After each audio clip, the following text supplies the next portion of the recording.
La fase de ejecución, que es el tema del último módulo y sexto de este curso de litigio para la persona defensora pública, es una fase muy importante y parece ser olvidada en el trámite de todos los procesos a nivel nacional. ¿Y por qué digo esto?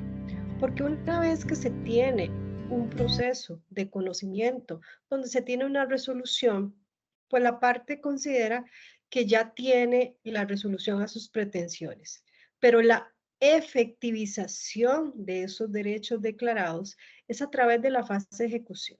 En el caso de los procesos de pensiones alimentarias, pues efectivamente la ejecución se logra a través de la firma de un apremio, de una retención salarial o a través de un proceso por un título, por un cobro de sumas insolutas.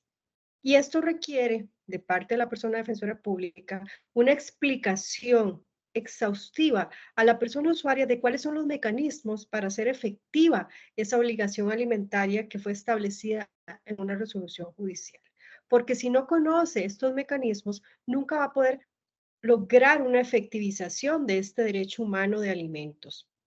Ahora bien, cuando hablamos de procesos de familia y pretensiones familiares en general, la fase de ejecución pues también tiene una gran importancia y no puede olvidarse esta fase. ¿Por qué? Porque determinado por el Código Procesal de Familia, vemos cómo se subdivide en diferentes formas de ejecución, en derechos inscribibles, en derechos personalísimos, en la gananciabilidad, en obligaciones de hacer, de entregar, en sumas determinadas, en sumas no determinadas. Y esto determina entonces diferentes formas de ejecutar una resolución judicial, dependiendo de cómo haya sido resuelto en el proceso de conocimiento. Acá entonces el rol de la persona defensora pública es de vital importancia. Eso sí, sí tiene la competencia para llevar este tipo de procesos dependiendo del estudio y el abordaje inicial que se haya hecho del caso cuando la persona usuaria llegue a nuestras oficinas.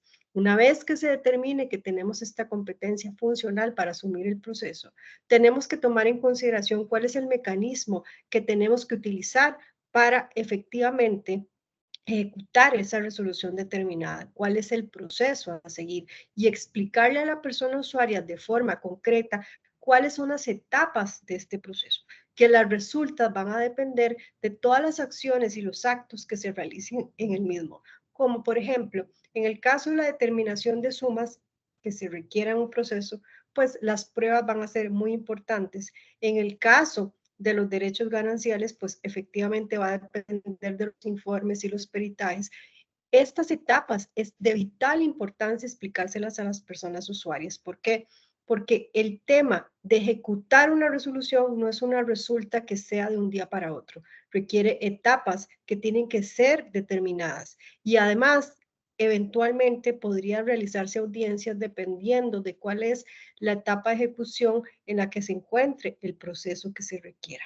Esta audiencia necesita y requiere una preparación para la persona defensora pública para saber qué es lo que se va a determinar en esa audiencia y que la persona usuaria conozca de forma efectiva cómo se van a tutelar sus derechos en este proceso de ejecución de sentencia.